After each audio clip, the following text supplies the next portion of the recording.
तो चलो दोस्तों शुरू करते हैं 2025 का बायोलॉजी का पेपर सॉल्यूशन, जो कि डिटेल में होगा, जो कि शॉर्ट फॉर्म में नहीं होगा। बराबर, डिटेल में आपको बताया जाएगा कि क्या क्या है।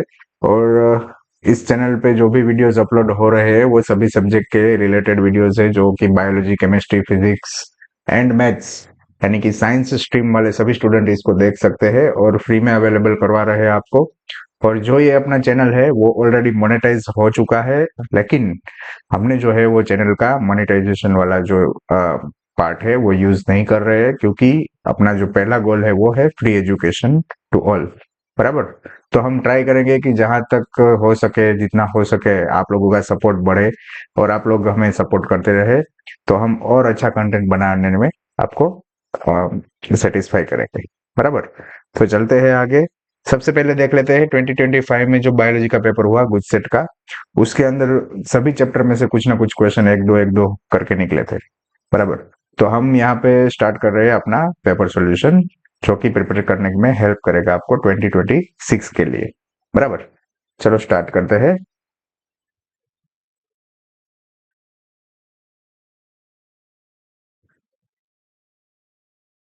का फर्स्ट क्वेश्चन है, there are 4 microsporangia present in an anther. तो आपको कितने माइक्रोस्पोरेंजिया बोले गए हैं? पेन चेंज कर लेते हैं। यस, आपको 4 माइक्रोस्पोरेंजिया बोला गया है। बराबर। एंथर में 4 प्रेजेंट है। Each possesses 1000 sporogenous tissue cells, यानी कि चारों में कितने हैं? 1000 स्पोरोजिनस टिश्यू के सेल्स प्रेजेंट है। अब हमें पता है कि भाई एक स्पोरोजिनस टिश्यू का सेल होगा, उसमें से हमें कितने पोलन ग्रेन मिल सकते हैं? एक में से हमें 4 पोलन ग्रेन मिल सकते हैं। लेकिन आपको यहाँ पे देखो, आपको वर्ड यूज करा है पोलन टेट्राड। बराबर। How many pollen tetrad? अब आपको पता है कि पोलन टेट्राड होगा जो वो डिवीजन से पहले बनेगा। तो एक पोलन टेट्राड होगा तो उसमें से हमें 4 पोलन ग्रेन मिलेंगे। बराबर। इतना आपको पता लग गया। तो 4 पोलन ग्रेन मिलने में हमें एक सेल जो होगा वो किसका रहेगा? एक सेल जो होगा वो रहेगा स्पोरोजिनस टिश्यू का। Sporogenous tissue. बराबर। तो एक स्पोरोजिनस टिश्यू में से हमें 4 पोलन ग्रेन मिल रहे हैं, तो उसका मतलब ये हुआ कि भाई 4 पोलन ग्रेन मिलके एक पोलन टेट्राड बना रहे। बराबर। तो एक पोलन टेट्राड जो है, बराबर, वो एक स्पोरोजिनस टिश्यू में से हमें कितना मिलेगा? एक मिलेगा। बराबर। तो यहाँ पे हमें कितने टिश्यू दिए हैं, कितने सेल दिए हैं? 1000 सेल्स ऑफ स्पोरोजिनस टिश्यू। बराबर। तो इसके जो टिश्यूज है, बराबर, उसके सेल में से हमें कितने टेट्राड मिल सकते हैं? तो पोलन टेट्राड की बात कर रहे हैं तो हमें 1000 ही मिलेंगे भाई। पोलन टेट्राड कितने मिलेंगे? 1000। सॉरी, मिस्टेकनली यहाँ पे 10,000 लिख दिया मैंने। 1000 ही मिलेंगे। बराबर। अब अपने पास 4 माइक्रोस्पोरेंजिया है। बराबर। एंड 4 माइक्रोस्पोरेंजिया होगा तो कितना मिल सकता है हमें यहाँ पे? 4000। बराबर। इस चीज में ख्याल रखना, स्पोरोजिनस टिश्यू वर्ड है उसमें ध्यान देना है आपको, पोलन टेट्राड में ध्यान देना है और पोलन ग्रेन में ध्यान देना है। ये 3 चीजों में आपको उलझना नहीं है। बराबर। तो आंसर क्या रहना चाहिए आपका? 4000। बराबर। तो आंसर रहेगा आपका ए, 4000। चलो नेक्स्ट पे चलते हैं। Pollen grains of which of the following family do not maintain a viability for months? अब मंथ्स के लिए किसकी वायबिलिटी नहीं रहती? बराबर। तो आप देखोगे कि भाई बहुत बार हमने पोलन वायबिलिटी के बारे में बात कर चुके हैं, पहले भी होती है बात है कि भाई पोलन ग्रेन जो है वो कितने टाइम तक वायबल रहते हैं? तो मिनिमम टाइम इसमें से आपका है व्हीट एंड राइस का। किसका है? Wheat and rice. और जनरली वो किस में आपको मिलने को देखने को मिलेंगे? पोएसी फैमिली में। बराबर। तो आपका आंसर रहना चाहिए भाई Poaceae. Rosaceae, Leguminosae and Solanaceae, वो तीनों में मंथ चल सकते हैं, लेकिन इसमें व्हीट एंड राइस में जो है वो कुछ मिनट्स का ही समय हमें मिलता है। बराबर। तो करेक्ट आंसर इज पोएसी। बराबर। तो ये तीनों जो है वो आपके रॉन्ग आंसर हो गए। ठीक है, ये क्लियरली लिखा हुआ है टेक्स्ट बुक में, आप पढ़ोगे ऑटोमेटिकली ख्याल आ जाएगा। Third question, match the column 1 and 2 and choose the appropriate option. Okay, तो अप्रोप्रिएट ऑप्शन का मीनिंग यहाँ पे आपको मैच करवाना है सिंपली। तो सबसे पहला है Amorphophallus, it is a flower, बराबर। बीटल्स जो है पोलिनेटर है, हनीबीज पोलिनेटर है, एंड मोथ्स जो है वो भी पोलिनेटर है। अब इसमें सबसे इजीएस्ट कौन सा है वो पहले फाइंड आउट करना है। तो मोथ एंड यूका, बराबर, मोथ एंड यूका, वो दोनों जो है हमें सिमिलर कॉन्टेक्स्ट में मिलेंगे। तो एस के सामने मैं 2 लिख सकता हूं, ये लिख दिया एक्स के सामने 2, मोथ एंड यूका। हनी बीज जो है वो जनरली हम कहीं भी बात करें, अभी सुने कहीं भी देखे, तो हनी बी जो है वो डोमिनेटिंग पोलिनेटिंग एजेंट्स है। हनी बी जो है वो दुनिया का सबसे ज्यादा पोलिनेशन करवा रहे हैं, बराबर। तो इसके सामने हम 1 लिख दे।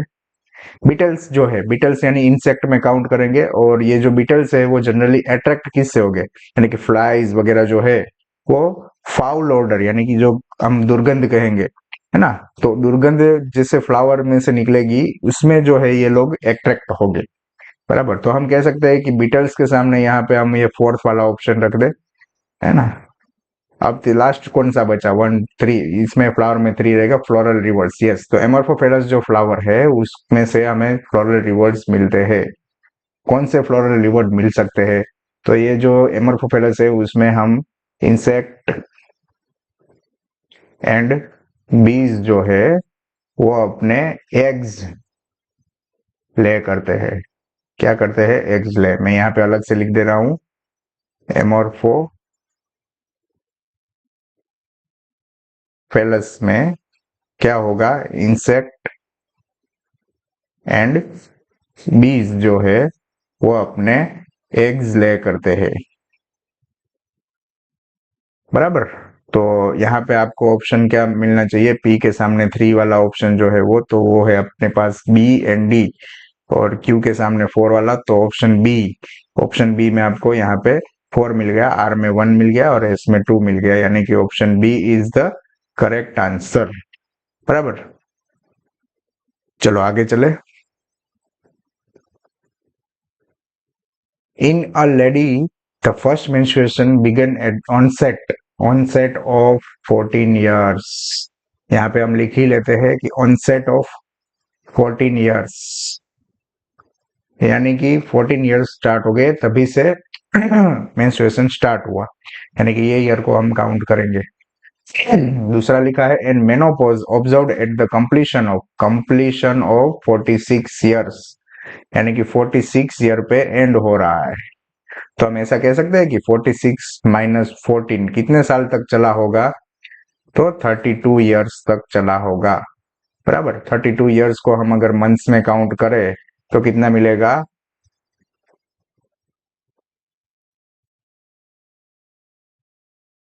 384 मंथ्स, इतना आ सकता है। चलो आगे चले, यहाँ पे लिख लेते हैं अलग से 384 मंथ्स, ऐसा कहीं ऑप्शन अपने पास है नहीं। चलो आगे पढ़ना भी बाकी है क्वेश्चन। देखो इस क्वेश्चन में शांति से आप सोल्व करोगे ऑटोमेटिकली आंसर मिल जाएगा, वरना फंसोगे, बराबर। She became a mother of 2 children during this period. अब 2 चिल्ड्रन यानी कि 2 चाइल्ड है, 2 चिल्ड्रन है, तो क्या होगा, 1 चिल्ड्रन में हमें 9 मंथ लगते हैं, तो 2 में कितने लगेंगे, 18 मंथ तक हम ऐसे मान के चलते हैं कि मेंस्ट्रुएशन बंद रहेगा, बराबर। मेंस्ट्रुएशन ड्यूरिंग जो है हम कहेंगे कि प्रेगनेंसी जो है वो बंद रहता है। तो सो हाउ मेनी ओवा वर produce during her reproductive phase. तो रिप्रोडक्टिव फेज में आपके ओवम कितने प्रोड्यूस हुए होंगे, यानी कि कितने मेंस्ट्रुअल साइकिल कंप्लीट करे होंगे, बराबर। तो हम ऐसा कह सकते हैं कि भाई जो 18 मंथ है उसमें से बात करें तो टोटल जो है 384 होने थे, उतनी एज में उसने जो है 18 मंथ का स्किप करा था। तो जो भी आंसर मिलेगा आप लिख सकते हैं, इसमें लिख ले। इसमें 4 में से 8 तो जा नहीं सकते, कितने ऐड करने पड़ेंगे, +4 करने पड़ेंगे, है ना। तो यहाँ पे सॉरी, माय मिस्टेक, अलग ही लेवल का चल रहा है इधर। चलो 10 10 + 4 यानी 14, 14 में से 8 जाए तो फिर 16, 16 बराबर। 8 में से 7, 7 में से 1 जाएगा तो 6, और 3 में से कुछ निकालना नहीं है, तो 366 मंथ्स जो है वो कह सकते हैं। अब यहाँ पे आपको बोला गया हाउ मेनी ओवा वर produce during her reproductive phase. अब देखो रिप्रोडक्टिव फेज यहाँ पे खत्म नहीं हुआ है, 46 ईयर्स यानी कि मेनोपॉज आ चुका है, लेकिन कंप्लीशन के बाद आया है, बराबर। तो रिप्रोडक्टिव फेज उससे पहले का सभी फेज रिप्रोडक्टिव ही है। 14 ईयर के बाद और 46 ईयर से पहले जितना भी हुआ वो सभी उसका रिप्रोडक्टिव एज है, बराबर। और उसके अंदर जो हमें है वो जो दो चाइल्ड हुए हैं, दो चिल्ड्रन हुए हैं, उसका जो है हम माइनस कर ले तो हमें 366 जो है वो ओवम प्रोड्यूस करके मिले होंगे, ऐसा बोल सकते हैं, बराबर। तो आंसर जो है हमारा ए रहेगा। चलो नेक्स्ट पे चलेंगे। In a woman uterine contraction does not occur for a normal delivery. अगर नहीं हो रहा है नॉर्मल डिलीवरी में क्या होगा, कॉन्ट्रैक्शन होना चाहिए। अगर नहीं हो रहा है तो what do you think the doctor inject to the induce the delivery. Okay, तो डॉक्टर इंजेक्ट क्या करेंगे। अब देखो जनरली जो है हार्मोन ही इंजेक्ट करे जाते हैं, तो relaxin is not the correct answer, prolactin is not correct answer, क्योंकि ये दोनों हार्मोन का कोई रोल है नहीं डिलीवरी में। डिलीवरी में जो रोल है वो ऑक्सीटोसिन का है, तो यहाँ पे प्राइमरी आंसर जो है आपका रहेगा ऑक्सीटोसिन। लेकिन दूसरा है कि वासोप्रेसिन, जिसका भी काम है, इसको एडीएच भी बोल सकते हैं, बराबर। वासोप्रेसिन का काम भी है भाई जो भी मसल है उसको कॉन्ट्रैक्ट करवाना, है ना, मसल्स को कॉन्ट्रैक्ट करवाना। लेकिन ये इसका प्राइमरी नहीं है, वो सेकेंडरी फंक्शन है। इसलिए हम ऐसा कह सकते हैं कि वासोप्रेसिन आंसर नहीं आना चाहिए, लेकिन हम अभी के लिए ये जो ऑक्सीटोसिन है वो और वासोप्रेसिन है वो दोनों आंसर लेके चल सकते हैं। इसका वासोप्रेसिन का प्राइमरी फंक्शन जो है वो किडनी के ऊपर है, और हमें यहाँ पे कौन सा कॉन्ट्रैक्शन चाहिए, यूटेरिन, यानी कि यूटेरस, बराबर। तो ऑक्सीटोसिन जो है यूट्रस का कॉन्ट्रैक्शन कराएगा, और एडीएच जो है इसका, तो ये इसका प्राइमरी हो गया और ये इसका प्राइमरी हो गया। क्लियर हो रहा है। तो हम इतना ध्यान रखेंगे इसमें आंसर देने में कि oxytocin is most appropriate and correct answer, but vasopressin भी आ सकता है सेकेंडरी ऑप्शन में, बराबर। सेकेंडरी ऑप्शन में वासोप्रेसिन भी आएगा। क्लियर, तो आप ऐसे मना नहीं कर सकते। तो दोनों आंसर अभी के लिए हम रख के चलते हैं, सी एंड डी बोथ, बराबर। आगे चलेंगे। Select the correct option for the name of X structure in the given diagram and the number of chromosome it has. अब देखो यहाँ पे X को बोला गया है, यहाँ पे लास्ट आप एक ये डायग्राम आप रट्टा मारी लेना टेक्स्ट बुक में से, क्योंकि डायग्राम जो है टेक्स्ट बुक के आपको बैठे बिठाए दिखेंगे, है ना, उसमें एरोज भी आपको दिख रहे हैं। देखो यहाँ पे एरो है, यहाँ पे है, ये भी एरो है, ये भी है ना। तो आपको आइडेंटिफाई क्या करना है कि भाई कौन सा एरो है वो आपको पूछा गया है, उतना ही याद रखना है, बराबर। तो ये जो है आपको ये दिख रहा है वो क्या है, सर्टोली सेल। तो ये सर्टोली सेल है। उसके बाद क्या आएगा, प्राइमरी स्पर्मेटोसाइट, यहाँ मैं पूरा नहीं लिखता, सिर्फ और सिर्फ प्राइमरी स्पर्मेटोसाइट लिख देता हूं। उसके बाद जो है सेकंड स्टेज क्या होगा, सेकंड स्पर्मेटोसाइट।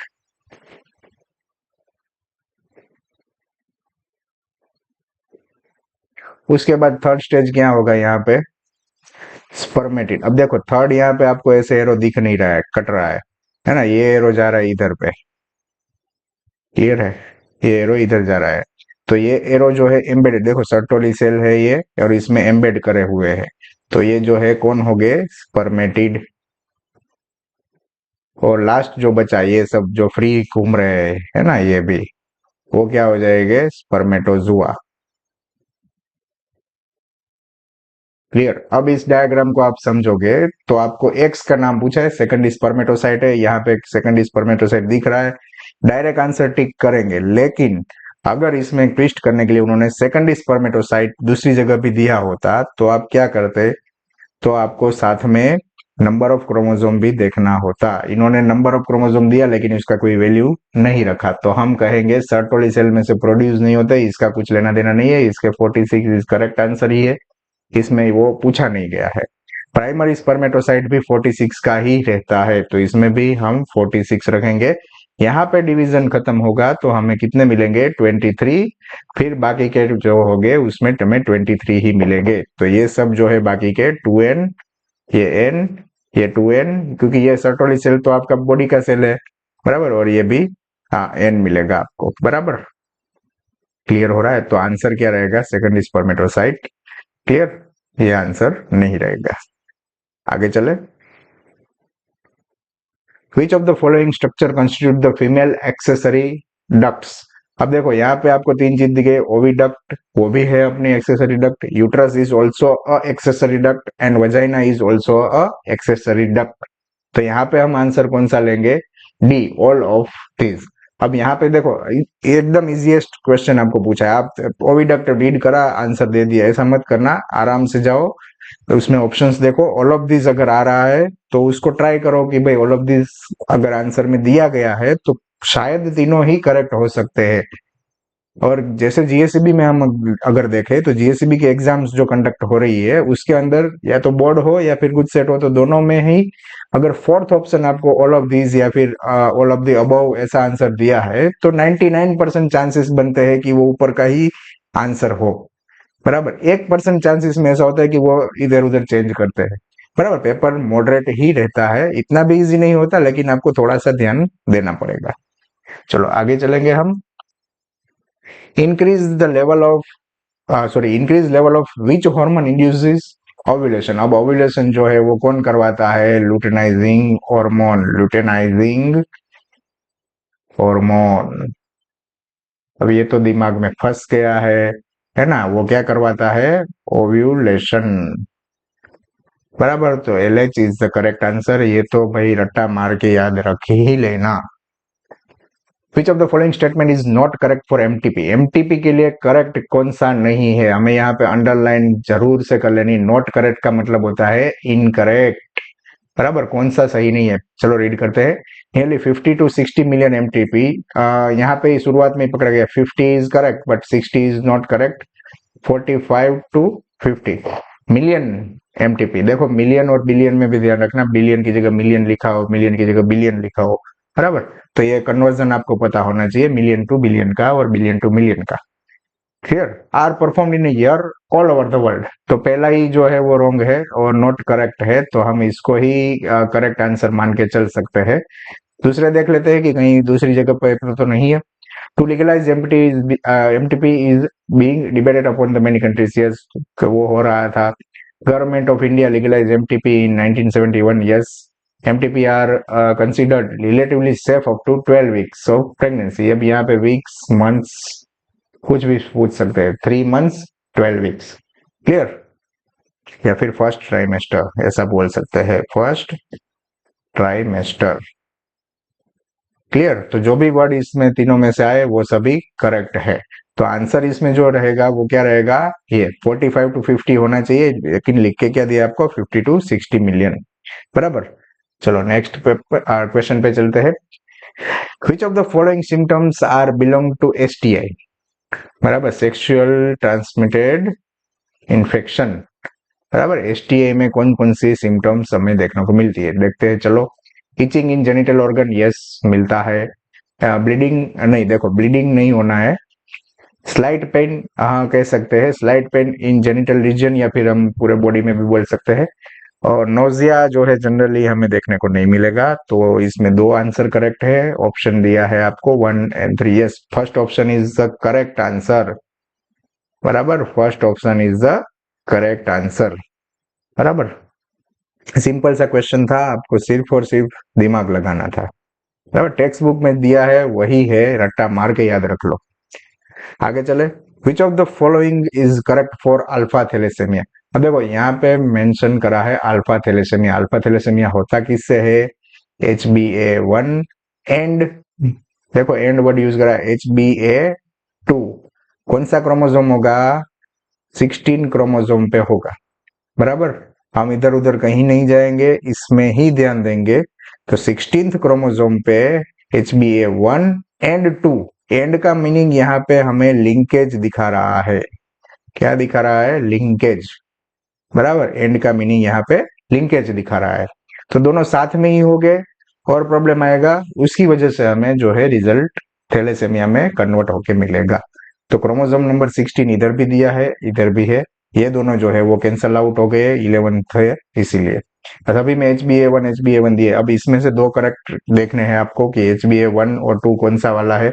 तो देखो इसमें आपको अलग अलग दिए हैं। अब चांसेस है कि HbA1 अकेला चला जाए या फिर HbA2 अकेला चला जाए, तो ये वाला ऑप्शन भी आपका इनकरेक्ट है। तो यहाँ पे लिंकेज आपको जहां दिख रही है वो करेक्ट आंसर मान के चलना है, बराबर। तो option A is the right answer, बराबर, जो कि हमें इसमें दिखने को मिलता है। आगे चलेंगे। Choose the appropriate option for the metabolic error, error नहीं एरर, बराबर, error called phenyl ketone urea. अब PKU, इसको क्या बोलेंगे शॉर्ट फॉर्म में, PKU, फिनाइल कीटोन यूरिया। देखते हैं क्या होता है इसमें। फिनाइल, बराबर, फिनाइल में से क्या बनता है, टायरोसिन बनता है। ये क्या है, नॉर्मल कंडीशन, क्या है, नॉर्मल कंडीशन। वाई जो है वो कौन सी कंडीशन है, डिजीज कंडीशन, सॉरी, वाई कौन सी कंडीशन है, डिजीज कंडीशन, बराबर। अब देखते हैं in presence of enzyme x, x का नाम क्या है भाई, फिनाइल एलेनिन को कन्वर्ट करने वाला नाम जो है वो फिनाइल एलेनिन, मैं ये शॉर्ट में लिख रहा हूँ, पूरा ही लिख देता हूँ ताकि आप मिस्टेक ना करो। फिनाइल एलेनिन हाइड्रोक्साइलेज, कौन सा है, फिनाइल एलेनिन हाइड्रोक्साइलेज, बराबर। अब यहाँ पे आपको सिर्फ और सिर्फ आइडेंटिफाई करना है कि कौन सी चीज कम पड़ रही थी। तो एक्स का बोल दिया, फिनाइल एलेनिन हाइड्रोक्साइलेज। अब ये प्रेजेंट होता है तो क्या बनता है, टायरोसिन, क्या बनता है, टायरोसिन। और अगर वो प्रेजेंट नहीं होता तो क्या बनेगा, अगर प्रेजेंट नहीं होगा तो क्या बनेगा। तो डिजीज कंडीशन में हमें क्या क्या मिलता है, तो हमें मिलता है फिनाइल पायरुविक एसिड या फिर फिनाइल पायरुवेट, फिनाइल पायरुवेट या फिर पायरुविक एसिड एंड उसके अदर डेरिवेटिव्स, बराबर। ये आपकी टेक्स्ट बुक की लाइन ही है, मैं कुछ और नया सिखा नहीं रहा हूं आपको। जो चीजें आपने पढ़ चुकी है ऑलरेडी वही चीजें आ रही है, बराबर। पर क्वेश्चन में भी वही पूछा जाता है, क्लियर। तो आप ज्यादा वो मत सोचना कि सर ये हार्ड लगेगा, ये कैसा होगा, एकदम इजी पेपर लगेगा अगर आपने रीड करा है तो हमें यहाँ पे एक्स भी मिल गया और वाई भी मिल गया। वाई क्या है ये, और एक्स क्या है ये। तो एक्स में क्या लिखा है, फिनाइल एलेनिन हाइड्रोक्साइलेज, हाइड्रोक्साइलेज ढूंढो भाई, डिहाइड्रोक्सिलेज नहीं, सॉरी डिहाइड्रोक्साइलेज नहीं, डिहाइड्रोलेज नहीं, ये रहा हाइड्रोक्साइलेज। सी आंसर में यहाँ पे टिक करता हूँ। सामने क्या दिया है, अच्छा यहाँ पे भी कुछ नहीं दिया, यानी कि ABCD ही है ये।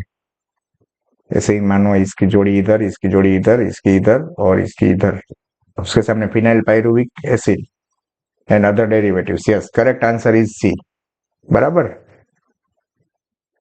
सिंपल रखना है, ज्यादा डिटेल में नहीं जाना, जितना पूछा उतना ध्यान देंगे, ऑटोमेटिक आंसर मिल जाएगा। Out of the 5 organisms given below, 5 organism हमें दिए हैं, okay. How many organism have the same number of chromosome.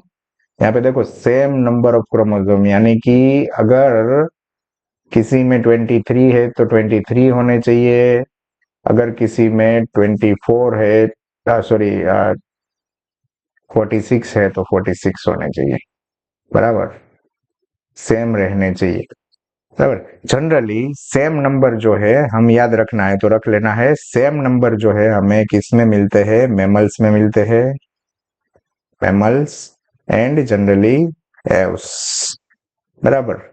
इसमें जनरली हमें सेम नंबर मिलते हैं, बराबर। यानी कि हम ऐसा बोल सकते हैं कि वर्टिब्रेट्स में कुछ एक्सेप्शन है, वर्टिब्रेट्स में हमें सेम नंबर मिलते हैं, बराबर, क्लियर है। अब यहाँ पे हम देखें तो यहाँ पे मेमल्स और एव्स जो है उसको पहले निकाल लेते, क्योंकि हमें यहाँ पे पूछा गया कि सेम नंबर होते हैं उसको आइडेंटिफाई करो, बराबर। तो सबसे पहले मेमल्स एंड एव्स निकालेंगे, तो पैरट इज एव्स, चिक इज ऑल्सो एव, बराबर। दो चीजें हमें मिल गई, बाकी कोई इसमें नहीं है।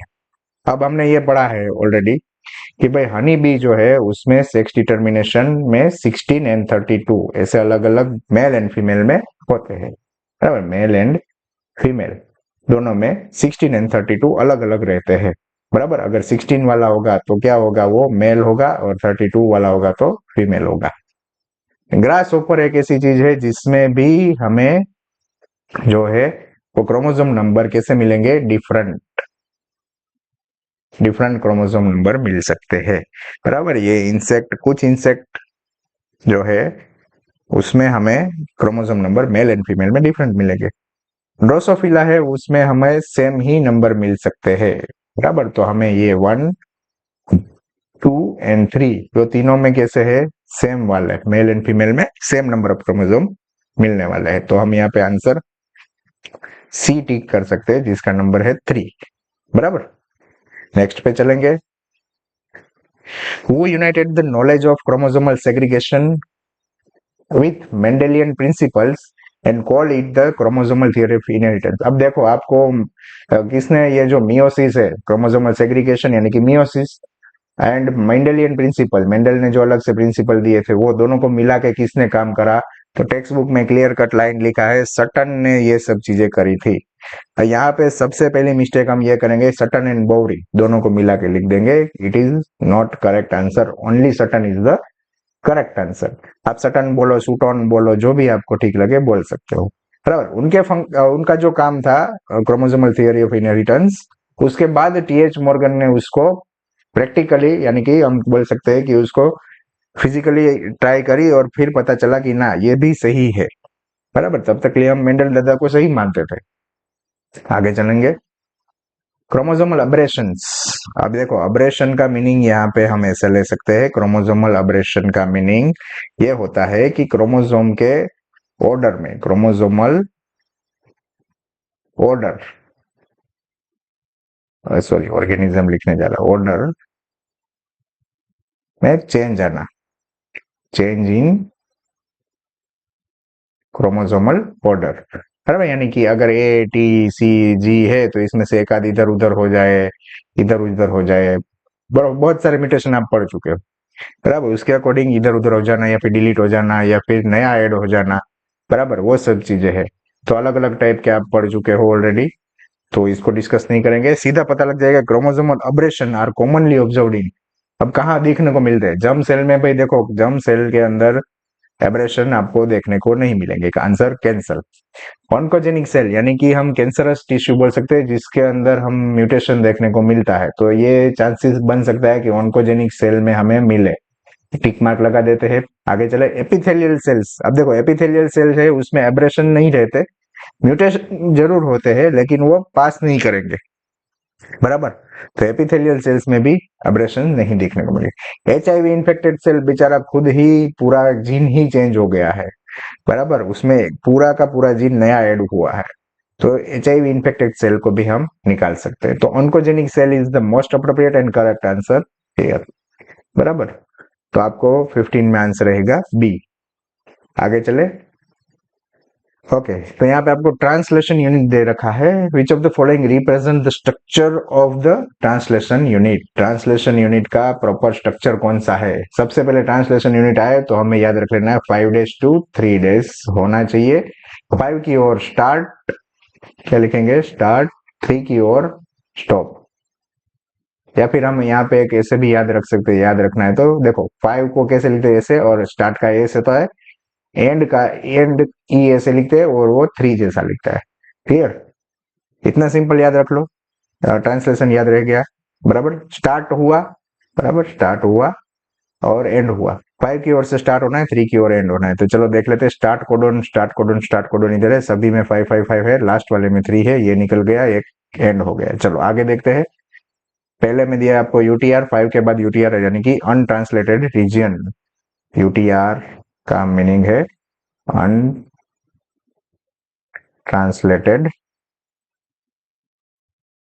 रीजन, जिसका यूज नहीं है, मतलब non useful, non useful. Clear, तो ये पार्ट है उसका हम यूज नहीं करेंगे, और लास्ट में जो है अनट्रांसलेटेड रीजन, इसका भी यूज नहीं करेंगे, बराबर। तो जो है बीच के स्टार्ट और स्टॉप के बीच में है उसका यूज हम करेंगे, बराबर।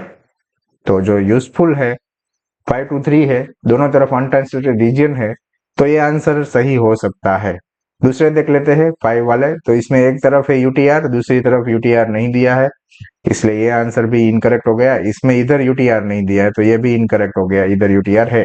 बराबर, तो आपको करेक्ट आंसर क्या मिलेगा? प्रॉपरली जो दिया गया है वो ए मिलेगा। बराबर, तो आंसर आपका आना चाहिए ए। बराबर, चलो नेक्स्ट पे चलेंगे। देखो मैं थोड़ा फास्ट जा रहा हूँ, आपको शायद ऐसा लग रहा होगा कि सर पीपीटी फटाफट उड़ा रहे हैं। ऐसा नहीं है, मैं आपको जो है इसके साथ आपको पीडीएफ फॉर्म में भी साथ में अटैच कर दूंगा, तो आप वहां से डाउनलोड करके आराम से देख सकते हैं। बराबर, या फिर आप वीडियो पॉज करके भी देख सकते हो, लेकिन अगर टाइम नहीं है तो आप पीपीटी निकाल सकते हो, मैं लिंक आपको शेयर कर दूंगा। चलो, choose the correct option for X Y and Z in the given diagram. Simple है, एक्स वाई जेड आइडेंटिफाई करना है। बराबर, तो एक्स वाई एंड जेड क्या होगा वो सबसे पहले देखते हैं। तो ये आपका हो गया टीआरएनए, टीआरएनए के साथ क्या है यहाँ पे एयूजी, एयूजी क्या है एंटी कोडोन, एंटी कोडोन। यहाँ पे क्या है, ये कोडोन है भाई। अब देखो यूएसी कोडोन किसके लिए कोड करेगा? टायरोसिन के लिए। बराबर, दूसरा भी है, दूसरा है यूएयू। बराबर, ये दोनों ही कोडोन किसके लिए कोड कर रहे हैं? टायरोसिन के लिए। बराबर, याद रखना ये कोडोन का जो टेबल है पूरा, उसमें से कुछ ना कुछ तो याद रखना ही पड़ेगा। और ये तो आपका टेक्स्ट बुक का डायग्राम है। बराबर, उसमें यहाँ पे सेरिन लिखा हुआ था, है ना, उसकी जगह उसने टायरोसिन रख के आपको पूछ लिया है। ओके, चलो यहाँ पे है एयूजी। कुछ लोग ये सोच के आएंगे एयूजी मतलब मिथियोनिन होगा, मिथियोनिन ये वाई यानी कि मिथियोनिन होना है एमिनो एसिड, वाई यानी एमिनो एसिड, जेड यानी एंड। कौन से एंड पे एमिनो एसिड बाइंड करेगा? तो जनरली 3 डैश पे बाइंड करता है, और 5 डैश एंड जो है वो फ्री रहता है। तो ये जो फ्री वाला एंड है वो कौन सा है? 5 डैश, और ये जो एंड है वो 3 डैश। तो जो 3 डैश पे एमिनो एसिड बाइंड कर रहा है वो किसके मुताबिक आएगा? कोडोन के मुताबिक, है ना। तो कोडोन जो है वो किसके लिए था? टायरोसिन के लिए। तो यहाँ पे कौन आ जाएगा? Amino acid tyrosine. कौन आ जाएगा? टायरोसिन। बराबर, तो हमें एक्स वाई जेड तीनों मिल गए हैं। एक्स क्या हो गया हमारा? 5 डैश, तो 5 डैश 5 डैश, सॉरी नीचे हो गया 5 डैश 5 डैश। बराबर, उसके बाद अगर हम देखें तो टायरोसिन देखना है, सेरिन है नहीं, तो tyrosine and 3 dash is also correct. तो हम यहाँ पे आंसर सी टिक करके आ सकते हैं। सिंपल रखना है, ज्यादा कुछ इसमें सोचना नहीं है आपको, जो है कोडोन याद रखने हैं। बराबर, एंटी कोडोन तो ऐसे ही बने जा सकते हैं। क्लियर? साइंटिस्ट है, देखो ये मेमोरी बेस्ड आया है, इसको आपको दिमाग में कहीं ना कहीं से पूछ के फिक्स कर लेना है। इसमें सिंपल आंसर है, आइडेंटिफाइड द लोकेशन, मतलब in bracket sorry blank location of the snips in humans. Human में हमें कितने स्निप्स मिले थे? 1.4 मिलियन। बराबर, बाकी सब जो है वो झूठे आंकड़े हैं। ये आपको जीन की साइज वगैरह दे दी होगी या कुछ ऐसा दे दिया होगा जिससे आपको पता ना लगे, लेकिन 1.4 मिलियन स्निप्स हमें मिले हैं। बराबर, आगे चलेंगे। स्निप्स मतलब कि जब हम single nucleotide पॉलीमॉर्फिज्म्स,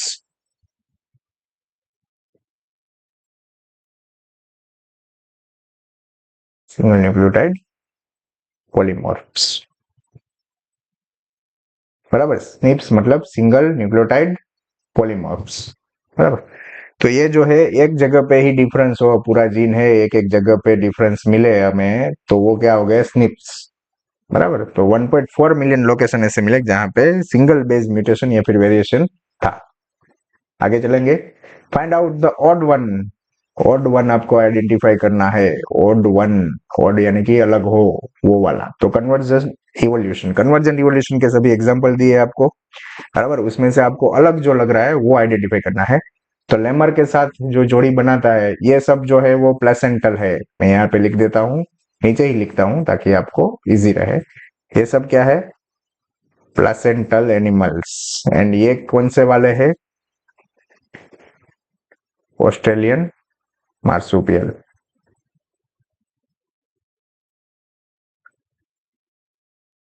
marsupials, spelling mistake चला लेना।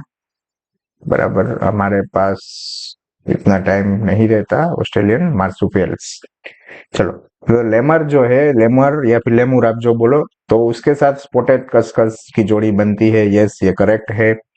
एंट ईटर के साथ नमबैट भी होता है। यस, वो भी करेक्ट है। वुल्फ के सामने तास्मानियन वुल्फ, वो भी करेक्ट है। तो 3 करेक्ट, लास्ट वाला ही बचा होगा, हम टिक मार्क लगा ही लेते हैं, बराबर। लेकिन देखते हैं क्या है। बॉब कैट के सामने आएगा तास्मानियन लायन कैट। नहीं, लायन कैट नहीं होगा, इधर पे आएगा वर्ड टाइगर। क्या आएगा? टाइगर, तास्मानियन टाइगर कैट, बराबर। तो यहाँ पे एक छोटी सी जो है वर्ड के चेंज के हिसाब से आंसर पूरा चेंज हो जाएगा। तो आपको आंसर डी मिलना चाहिए इधर पे। 20th question, who worked in Malay archipelago, यानी कि मलेशिया के आसपास किसने काम करा था, बराबर। मलय आर्किपेलागो उधर पे प्रेजेंट है, जहाँ पे इंडोनेशिया, बाली, जावा ये सब चीजें है, बराबर। उधर पे हमें क्या देखने को मिला था, सॉरी, कौन गया था उधर वर्क करने, जो कि अल्फ्रेड वालेस, बराबर। कौन था अपना? अल्फ्रेड वालेस, जिसने साथ में ही काम करा था, इवोल्यूशन के ऊपर ही काम करा था। उसने भी वही सजेशन दिया था कि भाई एडेप्टेशन इज द की, बराबर। यहाँ पे लोग अलग अलग साइज शेप के हमें देखने को मिलेंगे, तो वो एडेप्ट होके आए हैं, बराबर। उसने भी सेम ही आंसर दिया था, बराबर। आगे चलेंगे। विच of the following example show the common ancestry, common ancestry कौन सा शो करेगा? अब देखो, कॉमन एंसेस्टर हमें देखना है, तो यहाँ पे हमें देखना पड़ेगा होमोलोगस ऑर्गन, होमोलोगस ऑर्गन, ये सब चीजें लिख लेनी है हमें। होमोलोगस ऑर्गन या फिर एडेप्टिव, बराबर। होमोलोगस ऑर्गन की बात हो रही है इधर, तो देखो चलो होमोलोगस ऑर्गन कहाँ मिलेंगे। एक तो देखो similarities in protein and gene. अब देखो ये जो है स्ट्रक्चर है, सिमिलर मिल सकते हैं और कॉमन इंसेस्ट्री में होने हैं। यानी कि अगर हम हमारे में और बंदर में, या फिर हम ऐसे को बोलेंगे कि कोई भी मेमल्स है, उसमें अगर देखेंगे तो हमें जनरली जो जीन प्रोटीन वगैरह है वो सेम ही मिलेंगे। इसका मतलब हम एक ही एंसेस्टर से मिले हैं, बराबर। इवोल्यूशन ने हमें अलग अलग बनाया है, लेकिन हमारे प्रोटीन एंड जीन सेम जैसे ही थे। आगे चले। Heart and brain of vertebrates, yes बिल्कुल, वो भी हमें स्ट्रक्चरली सेम ही दिखते हैं, बराबर। फंक्शनल भी हम सेम ही लिखेंगे, दिखेंगे। स्ट्रक्चरली थोड़ा थोड़ा डिफरेंट रहेगा, बाहर का शेप जो है हमें अलग दिखेगा, लेकिन इनसाइड वो क्या काम कर रहे हैं, फंक्शन कैसा है, सबका सेम, बराबर। स्ट्रक्चर डिफरेंट, यहाँ पे same function, different structure, different structure. Clear? ये चीज है आपकी।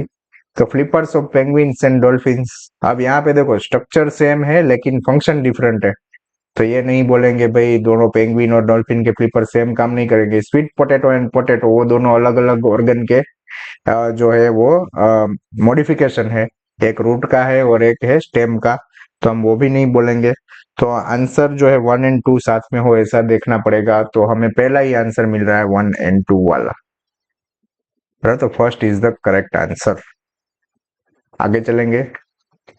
Identify the x in the given diagram, x को आइडेंटिफाई करना है। डायग्राम थोड़ा सा धुंधला सा है, मैंने पेपर में भी देखा कि भाई ये थोड़ा ठीक बात नहीं है, लेकिन चल सकता है। अगर हम अकॉर्डिंग टू टेक्स्ट बुक देखें, तो टेक्स्ट बुक में यहाँ पे जो एक्स दिया है उसकी जगह पे हमें क्लियरली लिख के दिया है कि भाई वो लिम्फ नोड्स है। क्या है? लिम्फ नोड्स, बराबर। यहाँ पे थाइमस दिया है, बराबर, वो सब चीजें आपको दी है। तो आप सिंपली याद रखना एक चीज कि आप जब भी एग्जाम देने जाओ उससे पहले आपको एनसीईआरटी के डायग्राम देख के जाने हैं। एनसीईआरटी के डायग्राम में अगर आपको यहाँ से अलग कुछ दिया है, यहाँ ऐसे बना के, तो वो स्प्लीन हो गया। तो एनसीईआरटी का डायग्राम आप देख के जाओगे, आपको क्लियरली पता लग जाएगा कि कौन सी चीज पूछी गई है और कैसे पूछी गई है, बराबर। वो शायद ही बैठे बैठे ही डाल दे, है ना, उसको ज्यादा मेहनत नहीं करनी है, वो आपको डायरेक्टली डायग्राम ही डाल देंगे और उसमें से बाकी का मिटा के आपको दिखा देंगे कि इसको आइडेंटिफाई करो, है ना। तो आपके रोकड़े मार्क्स है ये, तो थोड़े ध्यान रखना है आपको, थोड़ा ही देखना है वो। आगे चलेंगे। विच of the following cause allergy, allergy कौन कॉज करता है? अब देखो यहाँ पे 4 चीजें दी गई है। हिस्टामाइन, मैं पहले ही करेक्ट बोल देता हूँ, हिस्टामाइन ही करेक्ट है। एंटी हिस्टामाइन नहीं कहेंगे, वो तो एलर्जी को जो रोकने के लिए काम आएगा। जब एलर्जी हो गई हो, स्टार्ट रिएक्शन हो गया हो, तो एंटी हिस्टामाइन लेते हैं हम। Adrenaline is not the correct answer, steroid is not correct answer. तो आपको क्या मिलना चाहिए? हिस्टामाइन। हिस्टामाइन जो है वो एलर्जी को इंड्यूस करता है। क्या करता है? इंड्यूस करता है। बराबर। इंड्यूस मतलब जो है एलर्जी कॉज करेगा। B lymphocyte produce an army of protein in response. अब देखो, आर्मी ऑफ प्रोटीन, इसको क्या बोलेंगे? एंटीबॉडी। यहाँ पे एंटीबॉडी फुल फॉर्म लिख देता हूं, antibody in responses to pathogen into our blood to fight with them. What are these protein called? अब इस प्रोटीन को, हाँ, तो एंटीबॉडी ही बोलेंगे उसको। भाई एंटीबॉडी ढूंढो, इसमें ये रहा एंटीबॉडीज। सी आंसर इसका। एंटीबॉडी क्या होता है? उसका नेचर क्या होता है? Nature NATURE। हाँ, रेडी, करेक्टली लिखा था भाई, सॉरी। Okay, NATURE। बराबर। नेचर कौन सा होता है उसका? प्रोटीनेशियस। बराबर। तो प्रोटीन से बने होते हैं एंटीबॉडी। बराबर। नॉन इन्फेक्शियस प्रोटीन नहीं होता, एसेसरी, ऐसी सब चीजें फालतू की है। इन्फेक्शियस वो सब चीजें नहीं होती। Antibody is the correct answer. बराबर। Bioactive molecule obtained from which of the following microbes is used to treat the myocardial infarction? myocardial infarction मतलब हम बोल सकते हैं ब्लॉकेज। ब्लॉकेज। बराबर। तो ब्लॉक जब हो, आर्टरी या वेन जो भी ब्लॉक हो चुका हो, तो उसको निकालने के लिए क्या करेंगे? ब्लड क्लॉट हो चुका हो, है ना। ब्लॉकेज किसकी वजह से हो रही है? ब्लड क्लॉट की वजह से। तो हम क्लॉट बस्टर यूज करेंगे। क्या यूज करेंगे? Clot buster. बराबर। और हमें वो कहां से मिलेगा? स्ट्रेप्टोकोकस से मिलेगा। कहां से मिलेगा? Streptococcus.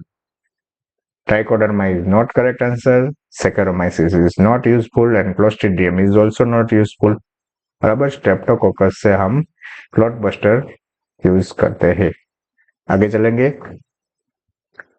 Which of the following species specific viruses are excellent? अब स्पीसीज स्पेसिफिक वायरस, जो कि एक कॉमन स्पीसीज पे ही अटैक करेगा, ऐसा नहीं कि जनरल सभी पे अटैक कर दिया, एक ही स्पीसीज पे अटैक करेगा, और excellent candidate for narrow spectrum insecticidal application. तो एक ही नाम याद होना चाहिए, कौन सा? बकुलो वायरस। बकुलो वायरस बोलो, बेक्यूलो वायरस बोलो, आपको जो ठीक लगे वो। बराबर। बाकी के सब जो है वो स्पीसीज स्पेसिफिक नहीं है। बराबर। ये सब जो है हर एक स्पीसीज को इन्फेक्ट कर सकते हैं। बराबर। और इंसेक्टिसाइड बोला है तो आपको जनरली बैक्यूलोवायरस ही देखना है। विच of the following bacteria can fix atmospheric nitrogen in? अब देखो, यहाँ पे नाइट्रोजन की बात चल रही है, और कौन सा वाला है? एटमॉस्फेरिक। नाम क्या दिया है यहाँ पे? बैक्टीरिया। एंड इन कौन सी कंडीशन दी गई है? Free living. अब यहाँ पे आपको चार चीज बताई गई है। बैक्टीरिया होना चाहिए, एटमॉस्फेरिक नाइट्रोजन होना चाहिए, और फ्री लिविंग में होना चाहिए। देखते हैं, चलो। पहला ही है नोस्टोकेन एनाबिना। नहीं भाई, ये नहीं हो सकता, क्योंकि वो तो क्या है? ब्लू ग्रीन algae या फिर साइनोबैक्टीरिया। बराबर। वो भी फ्री लिविंग में होते हैं। एनाबाइना, फिर से एनाबिन आया तो ये तो निकल ही गया भाई। Azotobacter, Azotobacter is correct. Azotobacter फिर से आया, वो भी करेक्ट है। एजोस्पिरिलियम, बराबर, वो भी करेक्ट है। दोनों ही करेक्ट है, तो हम ऐसा कह सकते हैं C answer is correct. Last वाला देख लेते हैं, ओसिलेटोरिया और एजोस्पिरिलम। देखो, एजोस्पिरिलम करेक्ट था, लेकिन ओसिलेटोरिया नहीं आएगा। तो ये जो है हम कह सकते हैं कि फ्री लिविंग बैक्टीरिया है। Free living bacteria. बराबर। नेक्स्ट क्वेश्चन पे चलेंगे। C answer is correct for 27। Which of the following technique is used to introduce alien DNA into animal cells? Animal cell में हम क्या यूज करते हैं? Micro injection. Micro injection. Spooling is not correct answer. Gene gun जो है plant में use करेंगे तो वो भी नहीं आएगा। डाइवेलेंट कैटायन जो है बैक्टीरिया में यूज करते हैं जनरली हम, तो उसमें भी नहीं करेंगे। तो डी इज करेक्ट आंसर। ये रट्टा मारने वाला था। If PCR method is repeated for 30 cycle, अब 30 साइकिल पे चलेंगे तो 2⁻30 साइकिल लेनी है हमें। Then how many time the amplification of DNA segment will be obtain? अब 2⁻30 है तो हम यहाँ पे 2 का ये 30 टाइम करने नहीं बैठेंगे। टेक्स्ट बुक में डायग्राम में आपको क्लियरली लिख के बोला है कि 1 बिलियन टाइम्स। देखो, मिलियन एंड बिलियन दोनों ही चीज दी है ना। तो 1 बिलियन टाइम, बराबर, 100 करोड़। कितने हमें मिलते हैं? 1 करोड़ नहीं, 100 करोड़ मिलते हैं। क्लियर? तो आगे चलेंगे। सॉरी, माई मिस्टेक, 100 करोड़ नहीं बोलना था, 1 करोड़ मिलते हैं आपको। तो अराउंड 1 करोड़ या फिर 1 बिलियन जो है आपको कॉपी मिलेगी। माई मिस्टेक, वहां पे आपको 1 करोड़ बोल सकते हैं। क्लियर? तो 30 साइकिल जो चलेगा अगर, तो एवरेज, ये जो है वो क्या है? एवरेज, बराबर 1 बिलियन टाइम आपको मल्टीप्लीकेशन मिल सकता है। B is the correct answer. Which of the following is used to deliver a piece of DNA known as T DNA to transform? देखो, टी-डीएनए की बात आई तो सबसे पहले आपको याद आना चाहिए tumour. To transform the normal plant into tumour, normal को ट्यूमर में कन्वर्ट करना है तो कौन सा यूज करेंगे भाई हम? वेक्टर, बराबर। Which of the following is used as a vector? As a vector, ये साइलेंट है, बराबर। तो वेक्टर कौन सा होना चाहिए? अब देखो, इशेरिशिया कोलाई जो है वेक्टर के फॉर्म में यूज नहीं करते, सेप्टोकोकस का यूज नहीं कर सकते, एजोटोबैक्टर करते ही नहीं है। तो आता है एक ही बच्चा हुआ, एग्रोबैक्टीरियम ट्यूमिफेसियंस, कौन सा होगा? TI plasmid. क्लियर है? आप एक बार ये चीजें, रट्टा मारना है तो रट्टा मार लो, याद करना है तो याद कर लो, ध्यान से याद करना है तो ध्यान से याद करो, या फिर जैसे ठीक लगे वैसे याद करो। ये सिंपल पेपर ही आएगा, आप उसमें रोकड़े मार्क्स है, अगर ऐसा नहीं करे तो गवाओगे। Find out the inappropriate for, inappropriate identify करना। इनअप्रोप्रिएट का मतलब जो मैच नहीं कर रहा है वो। Transgenic animal were used in investigation for many human diseases like, यहाँ पे लास्ट में एक वर्ड भूल गए, लाइक। लेकिन लाइक यूज नहीं करा, करेक्ट है भाई, आई एम इनकरेक्ट, चलो मिटा दो।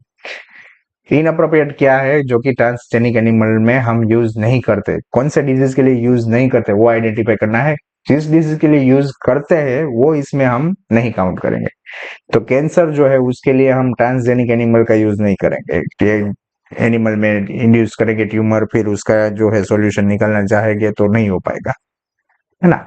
सिस्टिक फाइब्रोसिस में नहीं कर सकते यूज, है ना। अल्जाइमर, उसमें भी हम ऐसा नहीं करते कि भाई जनरली कैंसर, अल्जाइमर और सिस्टिक फाइब्रोसिस जो है उसका जो है हम क्या करेंगे कि भाई ट्रांसजेनिक एनिमल का यूज करके उसमें से हम दवाई निकाल सकते हैं, या फिर हम ऐसे सर्च कर सकते हैं कि भाई कैसे कैसे ट्यूमर बनता है, क्या होता है उसके अंदर, बराबर। सिस्टिक फाइब्रोसिस में भी लंग्स में ट्यूमर्स बनते हैं छोटे छोटे, और उसमें जो है ट्यूमर तो नहीं बोलेंगे, छोटे छोटे सेक बनेंगे, सेक के अंदर जो है हम लिक्विड भरा हुआ मिलेगा आपको, बराबर। तो एक ही बच रहा है, एड्स।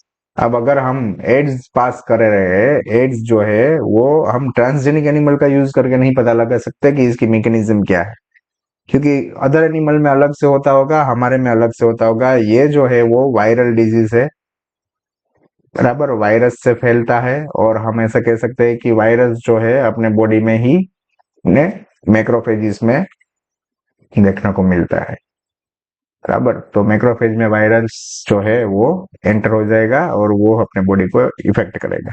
तो वो ट्रांसजेनिक एनिमल का यूज करके हम कुछ पता लगा सकते हैं नहीं, बराबर। कैंसर, अल्जाइमर और सिस्टिक फाइब्रोसिस में हम कुछ इन्वेस्टिगेशन कर सकते हैं, लेकिन इसमें कुछ नहीं कर सकते, बराबर।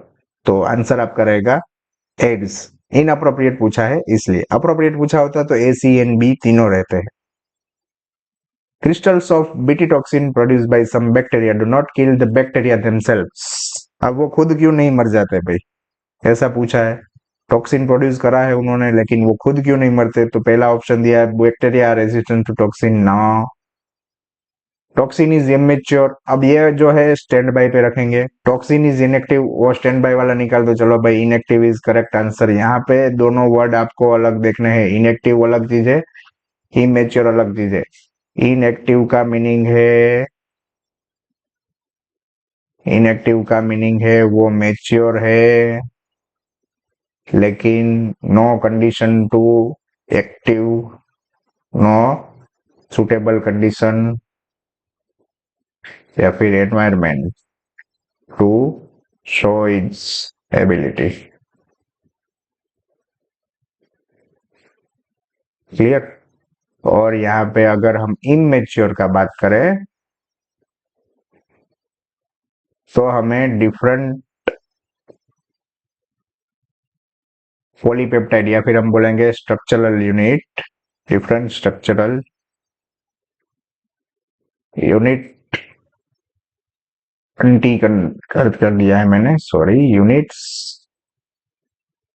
Have to combine. क्लियर? तो ये दो चीज डिफरेंस है, आप एक बार नोट कर लीजिएगा। ये inactive is the correct answer, inactive है इस केस में क्योंकि वो पीएच जो है उसको एक्टिव करेगा। And bacteria enclosed, pH active करेगा। Bacteria enclose in toxin special sac, ना वो भी नहीं है। तो ये तीनों आंसर आपके निकल गए, answer C is the correct. Use of this method resulting in formation of pomato, pomato मतलब क्या होता है, देखो pomato, pomato is equal to potato plus tomato, दोनों की लाक्षणिकता है उसमें होनी चाहिए, लाक्षणिकता मतलब कैरेक्टरिस्टिक। इनब्रीडिंग करेंगे नहीं, वो तो सेम स्पीसीज में हो जाएगा। माइक्रो प्रोपगेशन वो भी सेम में ही होगा है भाई। सोमेटिक हाइब्रिडाइजेशन कह सकते हैं कि भाई पोटैटो के कुछ पार्ट है, सोमेटिक सेल लेके हम टोमेटो में ऐड कर दे या फिर टोमेटो से पोटैटो में ऐड कर दे तो हमें मिल सकता है टोमेटो, बराबर। सोमा क्लोन्स नहीं, वो तो क्लोन होते हैं, सेम टू सेम होते हैं, वो नहीं कर सकते। Somatic hybridization is the correct answer. आगे चलेंगे। Select the type of biotic interaction with an example in which one of the interacting species is beneficial, यानी कि एक को फायदा होना है while the other remains unaffected, फायदा होना है और ये होना है। ये किस में देखने को मिलता है? कमेंसलिज्म में, कमेंसलिज्म, बराबर। पैरासाइटिज्म में एक का फायदा एक का नुकसान, कमेंसलिज्म जो है उसमें एक का फायदा एक का कुछ नहीं है, म्यूचुअलिज्म जो है दोनों का फायदा, अमेंसलिज्म में एक का कुछ नहीं एक का नेगेटिव। कहाँ गया? बराबर। तो हम यहाँ पे अगर देख रहे हैं तो आंसर जो है हमारे जो क्वेश्चन के मुताबिक आंसर मिल रहा है कमेंसलिज्म, उसके साथ दिया गया देख लेते हैं। Epiphyte on mango branch correct दिया है, बिल्कुल सही है। आगे चलेंगे। If in a pond there were 40 lotus plant, चलो भाई स्टार्टिंग दे दिया है हमें 40 lotus plant last year, and through the reproduction 8 new plants, 8 नए ऐड हुए हैं, वेर एडेड, तो कैलकुलेट द बर्थ रेट, बराबर। अब हम यहाँ पे सिंपल क्या कर लेते हैं, 48 हो गए हैं, 48 में से 8 ऐड हुए हैं तो 40 पे कितने हो गए ऐसे करेंगे, है ना। ऐसे नहीं करना है, 40 थे, 40 पे कितने हो गए हैं 8, 40 पे कितने ऐड हुए 8, तो यहाँ पे हमें बर्थ रेट काउंट करना है तो 40 डिवाइड बाई 8 करेंगे या फिर 8 डिवाइड बाई 40 करेंगे, है ना। 8 कितनों पे हुआ? 40 पे हुआ, या फिर 40 में से 8 मिले। अब यहाँ पे आंसर हमें बर्थ रेट पूछा है, रेट का मीनिंग यहाँ पे 100 के कॉन्टेक्स्ट में लेना पड़ेगा। तो कितना रेट होगा, 100 में कितने होंगे वो आइडेंटिफाई करने हैं, है ना। तो हम यहाँ पे सिंपल सा फॉर्मूला रखा था, उसको हम काउंट करें तो 0 0 गया, 4 2 8, बराबर। हमें यहाँ पे 20 मिला। अब ये 20 जो है वो हमें पर 100 मिले हैं, पर 100 कितने मिले हैं? 20 पर 100। तो अगर इसको हटाए तो इधर क्या आएगा? 0.2 आंसर रहेगा, आंसर इज 0.2। याद रखना हमेशा 0.2 इज द करेक्ट आंसर इसमें रहेगा, 100 से आपको डिवाइड करना रहेगा, बराबर। ऐसे ही मत चले जाना। इस इधर कोई कोई जो है 100 की जगह 1 भी लेके करता है, 40 पे 8 मिल रहा है तो ये इंडिविजुअली कितने इंक्रीज हुए, तो 1 into 8 डिवाइड बाई 40, आंसर मिल जाएगा 1/5 is equal to 0.2, also the correct answer, बराबर। दोनों ही मेथड सही है, बराबर। अब बायोलॉजी वाले है तो मैथ्स में नहीं उतरना है हमें, आगे चलेंगे। विच of the following has the largest population in a food chain, food chain में सबसे ज्यादा पॉपुलेशन किसकी होती है? प्रोड्यूसर की, प्रोड्यूसर्स। तो सेकेंडरी कंज्यूमर गया, producers is the correct answer. Decomposers, एक मिनट, प्रोड्यूसर्स एंड डिकम्पोजर दोनों आ सकता है भाई, डिकम्पोजर्स, क्योंकि प्रोड्यूसर एंड डिकम्पोजर्स दोनों ही अलग अलग फूड चेन के स्टार्टिंग पॉइंट है। कौन से है? प्राइमरी पॉइंट कौन से है? ये प्रोड्यूसर जो है वो जनरली ग्रेजिंग या फिर अलग जो भी हम बोलेंगे उसके हो गए, और डिकम्पोजर है वो डेट्रिटस के प्राइमरी प्रोड्यूसर है, बराबर, प्राइमरी प्रोड्यूसर। और हमेशा याद रखना कि प्राइमरी प्रोड्यूसर होता है उसके नंबर ज्यादा होते हैं पॉपुलेशन के, प्राइमरी कंज्यूमर के नहीं होंगे, बराबर। तो दो अलग अलग फूड चेन आप आइडेंटिफाई करोगे, प्रोड्यूसर भी नंबर ज्यादा है, डिकम्पोजर भी ज्यादा नंबर में है, बाकी के सबके नंबर इससे कम में है, बराबर। तो आंसर इसमें आप दोनों ही रखोगे, डिकम्पोजर्स एंड प्रोड्यूसर्स, बराबर, बी एंड सी बोथ। आगे चलेंगे। विच of the following option is inappropriate for the component of the ecosystem. Ecosystem के कंपोनेंट में नीचे में से कौन सा फिट नहीं है? देखो, इकोसिस्टम के कंपोनेंट में सबसे पहला आएगा प्रोडक्टिविटी, फिर आएगा जो है न्यूट्रिएंट साइक्लिंग, मैं यहाँ पे जो दिया है उतने ही लिख रहा हूँ, साइक्लिंग, और तीसरा है डिकम्पोजिशन,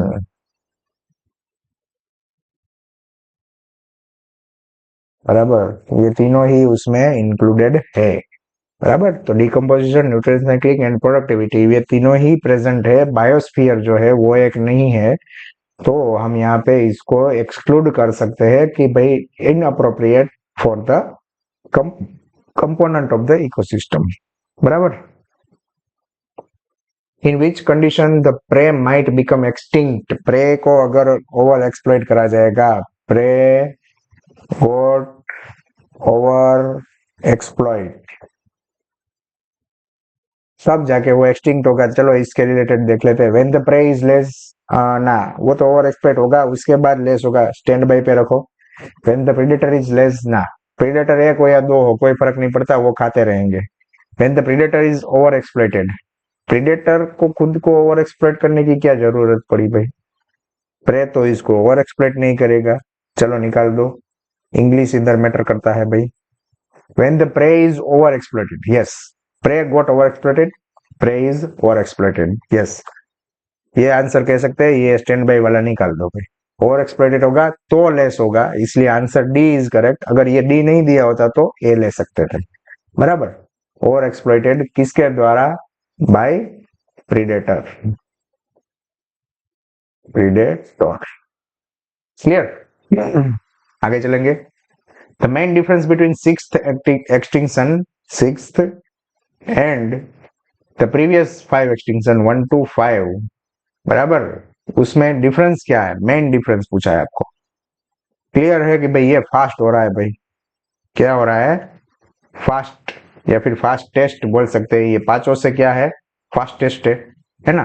तो is mainly affecting plant, no, does not involve human activity, अरे हमारी तो वजह से तो हो रहा है ये सब। Is occurring at the faster rate, yes, correct.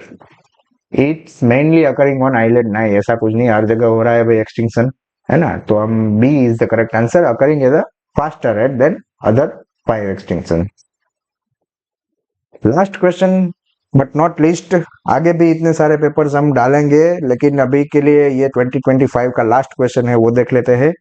Alexander one Humboldt describe for the first time, उन्होंने पहली बार क्या फर्स्ट टाइम डिस्क्राइब करा था? उन्होंने एलेक्जेंडर वन हम्बोल्ट ने करा था स्पीसीज एरिया रिलेशनशिप, बराबर।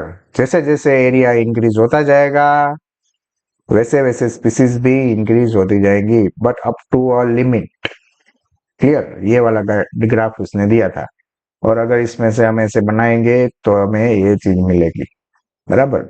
ग्राफ की इधर रिक्वायरमेंट है नहीं, मिटा देते हैं, जरूरत से ज्यादा कुछ काम का है नहीं। तो उसने स्पीसीज एरिया रिलेशनशिप पे काम करा था, पॉपुलेशन ग्रोथ इक्वेशन नहीं, ये रहा B option is correct. Ecological biodiversity नहीं आता है, लॉ ऑफ लिमिटिंग फैक्टर नहीं आता है, बराबर। स्पीसीज एरिया रिलेशनशिप पे काम करा था। तो दोस्तों आपने बहुत ध्यान से ये पूरा चैप्टर, सॉरी पूरे जो है क्वेश्चंस आपने देखे, पूरा वीडियो देखा, इसके लिए आपका खूब खूब आभार। और ऐसे ही आप जो है हमारे लिए थोड़ा बहुत सपोर्ट दिखाएंगे, हमारे साथ जो है नए नए वीडियोस या फिर नए नए अप्रोचेस जो है उसको ट्राई करेंगे, तो आपको आगे भी मजा आएगा, बराबर। अभी के लिए जो है हमें 2025 का गुजसेट का पेपर जो है वो आपको सोल्व करके दिया है। बाकी के पेपर्स जो है आपको लिंक में मिल जाएंगे, जो आपको पीवाईक्यूज चाहिए अगर, तो वो भी अपलोड कर रखे हैं। और हमारे यूट्यूब चैनल पे आपको फिर से बता दे रहा हूँ, नो एडवर्टाइजमेंट आपको मिलेगी देखने के लिए। बाकी में आपको इंटरप्शन बीच बीच में आएगा हर 5-10 मिनट पे, लेकिन अपने में मॉनिटाइजेशन ऑन है, लेकिन हमने उसको बंद रखा है क्योंकि आप आराम से वीडियो देख सको, बराबर। तो प्लीज एक बार ये हो जाए, उसके बाद बाकी वीडियोस भी आप लोग देखना, और उसके साथ ही टेक्स्ट बुक को पूरा आप रीड कर लोगे, बराबर। बाकी हमारी तरफ से हम विदा लेते हैं, अगले वीडियो में मिलेंगे। तब तक के लिए आप जो है अपनी प्रिपरेशन बनाए रखो। थैंक यू वेरी मच, खूब खूब आभार।